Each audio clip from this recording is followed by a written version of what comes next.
Well, I sat here a year ago and I told you that Michigan was going to beat Alabama in the semifinal in the Rose Bowl, and they did.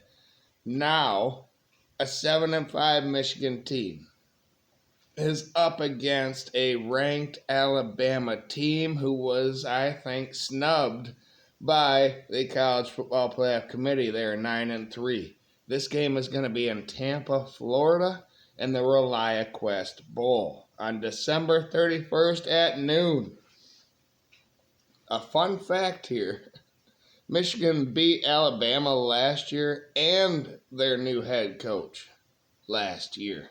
So, uh, this is a preview and prediction for all of you. I have to get this out there because bowl games are starting Saturday. So I'm going to do a preview for this game, and then stay tuned for my bowl picks. I'm going to do the non-playoff bowls in an upcoming video because I still have a couple of weeks and opt-outs are a thing. Opt-outs are a thing for the playoffs, so I'm going to wait until maybe the last minute for the playoff games. But this is a Michigan versus Alabama preview. These two played in the Rose Bowl in the semifinal last year. As I said, Michigan won en route to a national championship. These programs are tied now, all time in this series, 3-3. Both are top 3 in wins and win percentage all time. Alabama was left out of the playoff, and Michigan just beat Ohio State, who was number 2 at the time. Opt-outs. All right. Opt-outs have already happened, but I need to do this preview and my non-bowl pick'em, so here we go. For Alabama, wide receivers Kobe Prentice and Kendrick Law entered the portal. Defensive line Jaheim Otis and outside linebacker Keanu Cope and tight end Danny Lewis have also entered the transfer portal for Alabama. Alabama could have up to 7 opt-outs in this game. None have opted out yet. For Michigan, Tyler Morris, wide receiver, center Dominic Gaitis, and offensive tackle Andrew Gentry, and punter Tommy Doman hit the transfer portal. Defensive tackle Mason Graham opted out, and he will be a first-round draft pick for Michigan, so I can understand. But Michigan can have up to 7 more opt-outs before this game is played. So we will see who plays in this game. We don't know yet, so that's a caveat for this preview and prediction. We're going to start with Alabama's offense versus Michigan's defense, and then Michigan's offense versus Alabama's defense, and I'm going to give you a winner for this game. Alabama's offense is getting 36 points per game, 423 yards per game, 240 which are passing yards per game, 183 on the ground. Jalen Milroe, if he plays, which I think he will, has 15 passing touchdowns to 10 interceptions. He is 66% for 221 yards per game, though. And he has only been sacked 18 times in 12 games. He's a great player because even if you look at the rushing statistics, he leads the team there at running back. Jalen Milroe leads. 152 carries. 13 carries per game Jalen Milroe gets this season. He has 719 rushing yards, good for a 4.7 average per rush. He has 20 rushing touchdowns. He couldn't get in versus Michigan last year, at the end of that game. Remember, the direct snap, he kept it, took off, stuffed. Michigan won. He's got 20 of those now. So that's interesting. That's going to be tough. So if he gets the ball to anyone else, though, it starts with wide receiver Ryan Williams. Ryan Williams is a freshman who has 45 catches for 857 yards, 19-yard average, and he has 8 receiving touchdowns. Jeremy Bernard has 46 catches for 714 yards, 15.5 average, and 2 receiving touchdowns. And then tight ends, a couple have some catches, 19 catches for C.J. Dupree, who has 238 yards. That's a 12.5 yard average. And then Josh Cuevas has 15 catches for 213 yards, a 14.2 average, and he has a receiving touchdown. If Milroe decides to hand the ball off, then they go too deep generally. Jam Miller at running back has 135 carries for 641 yards, a 4.7 average, and 7 touchdowns rushing. Justice Haynes has 79 carries, 448 yards, 5.7 average, and 7 rushing touchdowns for him as well. Of course, all of this is behind a capable offensive line. So how will Michigan's defense stack up versus this offense? Without Will Johnson, I believe, and now Mason Graham on defense. What does Michigan have here? Well, they're giving up 21 points per game as all, 311 yards per game. 218 of which are passing yards per game, but you got to remember we've played great opponents just like Alabama has. The likes of Oregon, Indiana, Ohio State, great offenses going into those games. But to run the ball versus us, we only give up 93 rushing yards per game. If the linebackers Ernest Hausman and Jason Barham actually take the 1 more year money and come back, they will play in this game, of course, which will help slow down Jalen Milroe in this offense. Ernest Hausman has 82 tackles, 2 sacks, and an interception on the season.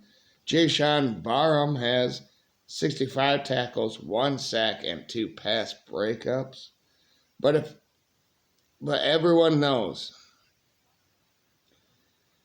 that the trenches matter most.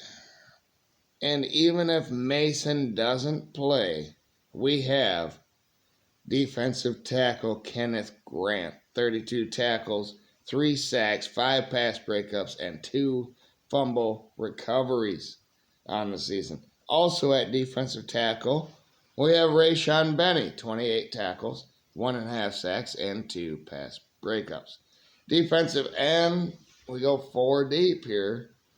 Josiah Stewart, 33 tackles, 8.5 sacks, 2 forced fumbles. Yet we have to see if these people are going to play or not, but I got the prediction right now. So Derek Moore at defensive end, 19 tackles, 2 sacks, and 2 pass breakups. I think he is coming back. He's going to play in this game. TJ Guy, 29 tackles and 5.5 sacks. He's coming back. He's going to play in this game. Defensive end Cameron Brandt, 10 tackles, 2 sacks, and a forced fumble in limited time. I think Michigan's secondary is legitimate even without Will Johnson. Makari Page has 45 tackles now, 4 pass breakups, and 2 interceptions on the season. Quentin Johnson, 42 tackles and 4 pass breakups.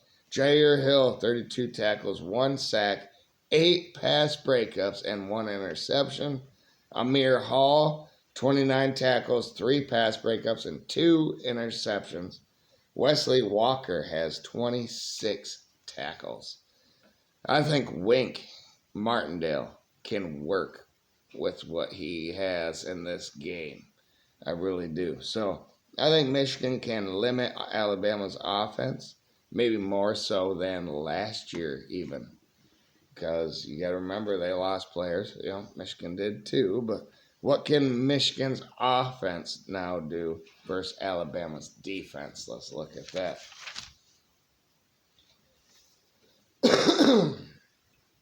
Michigan's offense is getting 22 points per game is all, 294 yards per game. 134 passing yards per game is 5th worst in the nation. But Davis Warren is on the rise. All right.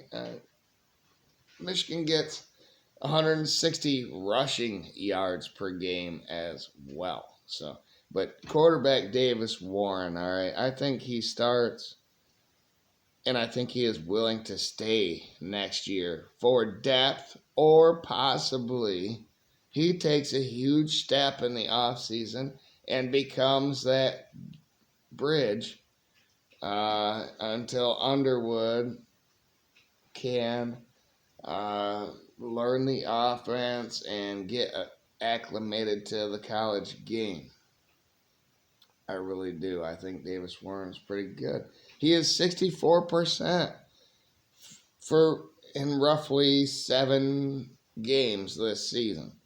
He has 6 touchdowns, 9 interceptions, but 6 of those interceptions were in the first 2 games of the season, and he was pulled for orgy, and then he was pulled for total. This guy has overcome everything in life. Cancer, he beat leukemia, he became a starter at Michigan, and Michigan stuck with him, eventually got him back in there. I think he will stick with Michigan going into next season. He's only been sacked 6 times as well this season, so that's pretty good. But if you know Michigan, quarterback is not everything, and it really doesn't even matter. We run the ball.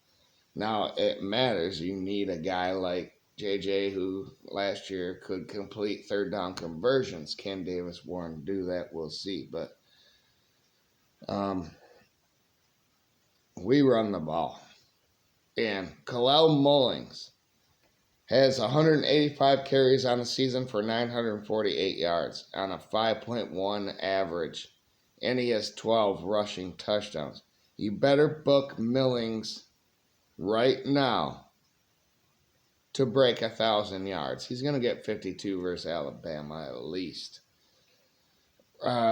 Running back Donovan Edwards has 128 carries for 589 yards. That's a 4.6 average. He got banged up in the Ohio State game. I think he's good. He's got 4 rushing touchdowns as well. Who can catch the ball for Michigan? Because Loveland is probably out of this game. Colston Loveland, the tight end. Fred Moore. Can Fred Moore catch? He has 8 of them on the season for 91 yards. We just don't do this enough, but Peyton O'Leary has 9 catches for 95 yards, a crucial one in the Ohio State game. And then Kendrick Bell has 7 catches for 70 yards on the season. That's what Michigan has as far as wide receivers. Tight end will have to step up in this game. Marlon Klein is a freak, and he has been behind Loveland. He's been catching 12 passes on the season for 101 yards and 8.4 average. I think he is going to shine in this game. Marlon Klein is an absolute beast. He's going to have to. Or Hogan Hansen at tight end, who has 6 catches for 68 yards, 11.3 average, and 1 touchdown. Michigan's offensive line is getting better. I believe Michigan can run the ball enough to at least get field goals by Dominic Zvada, the best kicker in the nation, at the very least. Maybe they can get some trick plays going or unorthodox plays that Alabama hasn't seen to catch them off guard. But we have to look at Alabama's defense here and now, and they're pretty good. But 17 points per game allowed for Alabama. 331 yards per game allowed, 191 of which is passing, 140 rushing. So balanced. They'll give up yards either way. They'll give up yards either way. Passing yards, though, doesn't matter as much as the rushing statistic. They give up 191 passing yards per game, while Michigan only gets 130. What did I say? 134. 134 passing yards per game is all Michigan gets. Alabama gives up 191. So that really doesn't matter in this game. It's the rushing statistics that matters. And 140 yards allowed. I know you've played great teams, and so has Michigan. Will Michigan be able to do that? Run the ball. We'll start with talking about Alabama's defense on the defensive line because of this fact. Tim Keenan has 36 tackles and 2.5 sacks. LT Overton has 35 tackles and 2 sacks. Tim Smith has 28 tackles and 1 sack. Alabama doesn't get sacks. Except for linebacker Jaheed Campbell.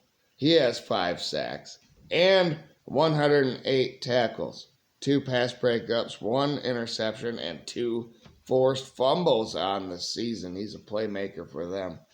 And linebacker Deontay Lawson has 76 tackles, 2 sacks, 4 pass breakups, and an interception.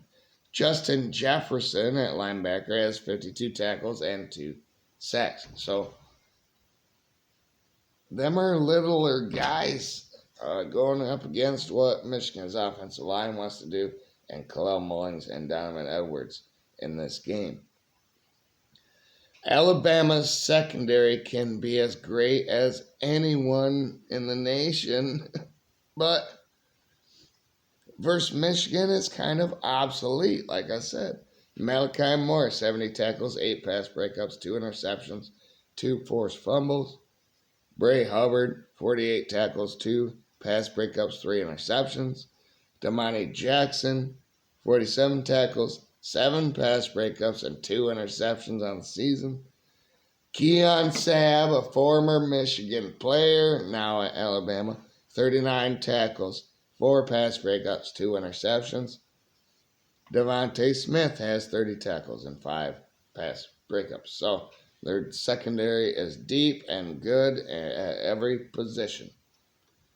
Alabama has a good defense versus a passing team, but Michigan runs the ball. Here's my prediction for all of you.